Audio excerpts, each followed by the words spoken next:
syempre, day 5:25 na tayo at meron nga tayong 5 pattern ulit na i-share dito. At ang counting natin ay 1 yen, 2 and 3 and 4 yen. 1 yen, 2 and 3 and 4 yen. 1 yen, 2 and 3 yen. Basic counting, basic pattern. At syempre, ang 1 yen natin, basic natin. Lagi lang yung nagagawin natin sa 1 yen, tapos yung mga susunod na pattern, madali na lang sa inyo. At kung hindi nyo makuha yung 1 yen agad, i-try nyo munang gawin yung hi-hat at saka snare muna. 1 yen, 2 and 3 and 4 and 1 yen, 2 and 3 and 4. Okay, pag nakuha nyo na yun, isabay nyo na yung sa kick.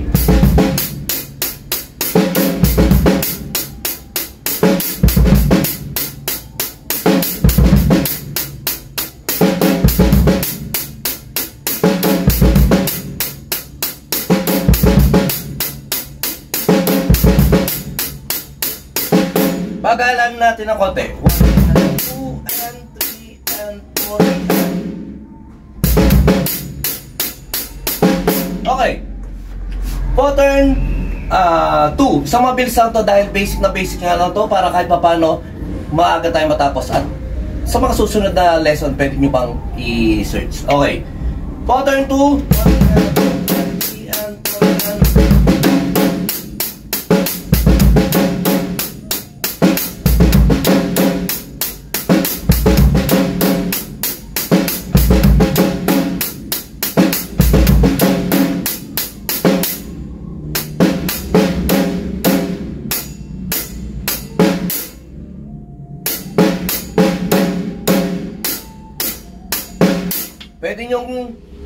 Pwede nyo kuhanin niya muna hi-hat at snare kung hindi nyo mapagsabay-sabay, pero mas maganda syempre sabay-sabay.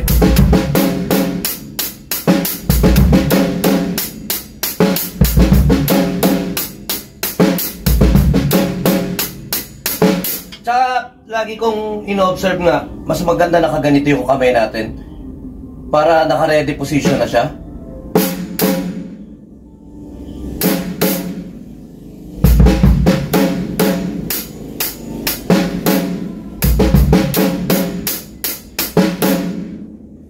Kasi yung nakaganyan tayo, kasi yung nire-rest natin to, kasi karaniwan nagiging habit o nagiging nakakaugalian natin. Nire-rest natin to, nire-rest natin sa ganito.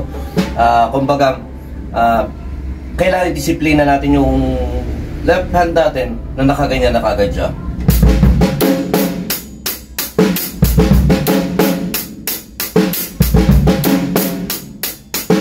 Tsaka, may pinaka taas lang siya.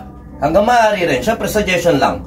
Para 1 inch lang. Huwag yung masyadong mataas sa ganyan. Huwag din masyadong mababang ganyan. Huwag din natin para. Pero siyempre, kanya-kanyang preference pa rin. Pero ito nga, mas parang mas mabilis ma-execute kung nakataas ng konti. Tapos naka-elevate niya itong kamay natin. Hindi natin siya nire-rest na ganyan yung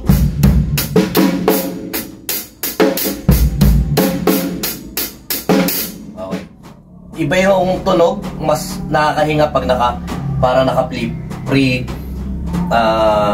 naka-preset na yung ganito natin, parang ganon.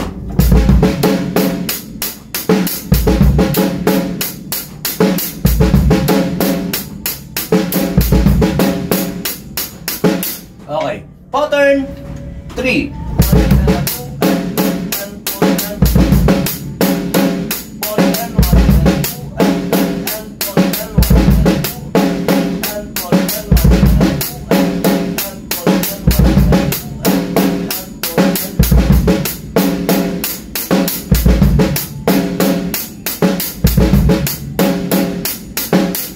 Itong pattern ito medyo maganda kahit paano. Syempre meron tayong mga nagugustuhan pattern sa mga na-experience ka lang nito.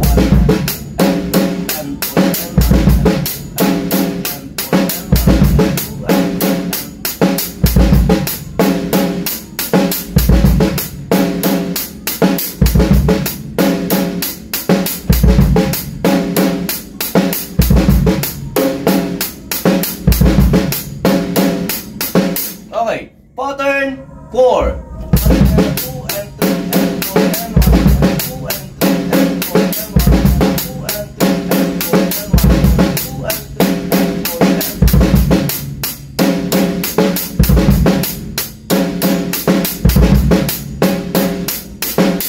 basic na lang sa inyo yun. Pattern 5. Ito medyo try natin, parang complicated ng konti. 2 and 3 and 2 and 3 and 2 and 3 and 3 and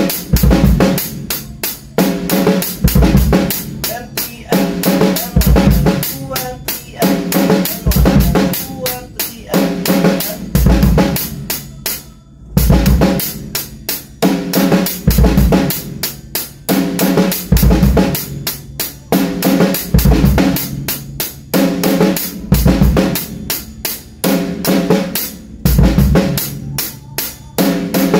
okay.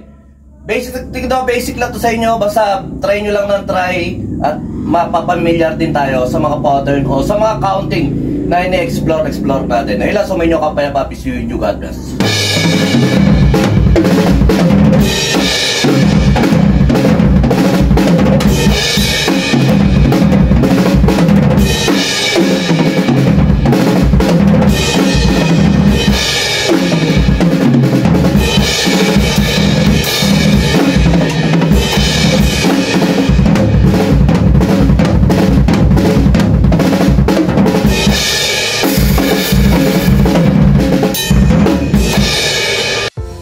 Yon, lipat apartment, kailangan mo ba ng saktong sasakyan para sa saktong budget mo, para sa paglilipat ng gamit mo sa bagong apartment mo? Syempre, ayun, PM lang po kayo sa amin sa Pahakot Pasakay. Pag-usapan po natin, meron po tayong pina-avail, pinarerentahan na sasakyan at driver lang, at pwede rin po tayong, meron din po tayong mga helper na pwedeng tumulong sa atin sa paglilipat na ating mga gamit. At saka yun, maraming salamat din sa mga client din natin na nag-a-avail sa BJAM Lights and Sounds. Maraming salamat, at maraming salamat din po sa mga tropa natin at mga client natin na nagda-like, nag-share, nagpa-follow, nagko-comment at nagsusubscribe syempre sa Pahakot Pasakay at saka BJAM Lights and Sounds. Maraming salamat po. God bless.